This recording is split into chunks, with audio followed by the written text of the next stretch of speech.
What's up guys, Houndish here, and today we're jumping in with some Destiny 2 news. Of course, it is a Thursday, so we get this week in Destiny, and in the update this week, Bungie talk about the rewards refresh, so this is something they teased last week, but we finally get details about it, and in March they're going to be updating a bunch of the reward pools. We will actually see some new weapons, and they'll be added for Iron Banner, Trials, and the Nightfall. Bungie talk about the schedule for the release of those new weapons, and they talk a little bit about reward pool changes that we'll see later with the final shape. On top of that though, they also talk about a new weekly Bright Dust gift that we'll see starting in March, and some updates to armor synthesis bounties as well as a couple of other items. So we're going to jump in and break it all down guys. As always, give us your thoughts in the comment section, but without further delay, let's get into it. There is a section at the start of the TWAB about Game to Give. They talk about the return of the Game to Give live stream that we saw last Thursday, where the community raised over $180,000 in a 5-hour period. And they thank the community for all of the contributions during the Game to Give festival this year. And we certainly have a very charitable community, do we not? So that's pretty cool. But next, they talk about the weapon rewards update. And they say whether it's seasonal events or ritual activities, Season of the Wish has offered a variety of ways to nab some great weapons to add to the arsenal. And today, they're happy to tell us about a few more we can expect to see in the near future. And starting in update 735 in early March, they'll be adding new and returning weapons to the loot pools for Trials, Banner, and Nightfalls, and these weapons will be additions to the current pool and won't replace any existing weapons this season, so if we're after weapons already in the loot pool, they'll still be available. But in terms of what they'll be adding, firstly, for Trials of Osiris, there will be a new scout rifle called the Prophet. It's an aggressive frame, and it's going to be a stasis weapon, featuring the Alacrity, One Quiet Moment, and Text Balance Stock origin traits. So I'm guessing a Tex Mechanica scout rifle right there. But we'll also see the reprise of the Summoner auto rifle, and that's an adaptive frame with solar damage. So a couple of Trials weapons there, and then for the Iron Banner, we'll see a new grenade launcher called Tusk of the Boar. This is a waveframe GL with special ammo, and it comes with strand damage. And it will have the Skulking Wolf and field-tested origin traits, and they say this will be the only obtainable strand waveframe breech-loaded grenade launcher as of update 735, so that's a pretty cool element. But we'll also see the return of the Multimax CCX SMG, which is a lightweight frame kinetic SMG. But finally, for the Nightfall, there'll be another grenade launcher called the Wild Style, and this is a double fire frame. Of course, there are only a couple of those actually in the game once that one's added. And it's a solar GL featuring Stunning Recovery, Vanguard's Vindication, and Text Balance Stock. And it points out again, this is only the second double fire frame grenade launcher in the game.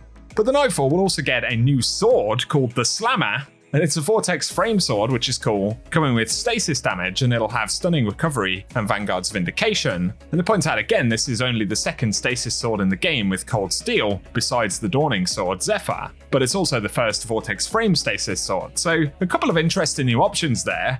And it's certainly positive to have those added to the game. Give us your thoughts below, but for the release schedule, they say on week 15, which is March 5th, the Wild Style grenade launcher and its adept version will be available on the Nightfall. Then for March 12th, we'll see the Summoner auto rifle available in Trials, with March 19th seeing the Slammer sword and the adept version available as the Nightfall weapon, and the Prophet scout rifle coming into the game for Trials. And then on the 2nd of April, we'll see the new Tusk of the Boar breech-loaded grenade launcher and the Multimax CCX SMG added to the pool for Iron Banner. So cool that we're getting some new weapons there, and it isn't necessarily something I anticipated that we'd see mid-season, so that's a positive overall. They do provide an image as well of what the Season of the Wish loot pools will look like once those weapons are added. And the say for upcoming loot pools, and to account for the length of this season and upcoming episodes being longer than previous Destiny 2 seasons, they're increasing the Nightfall weapon pool to 8 weapons, and the plan is for Trials of Osiris to return to 6 weapons in rotation, which will allow the adept weapons to have more chances to be featured.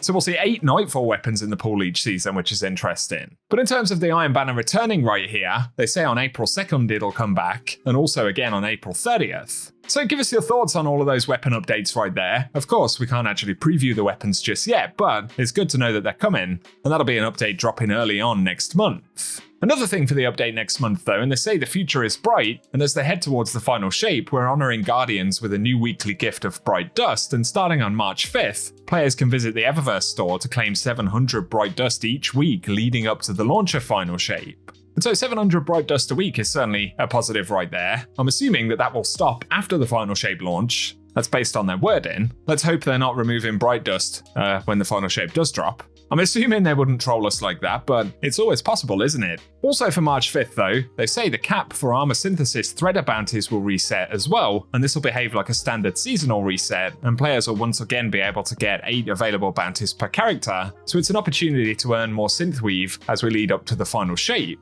But they do point out if you have currently unfinished bounties that you want to get done, be sure to complete them before March 5th, as of course they are going to reset.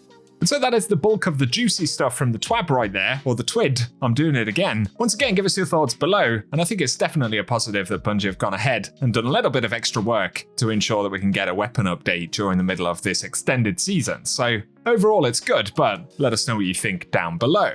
Moving on from the TWID though, and looking forward just a little bit, of course Bungie have sort of revamped the roadmap given the delay for the final shape.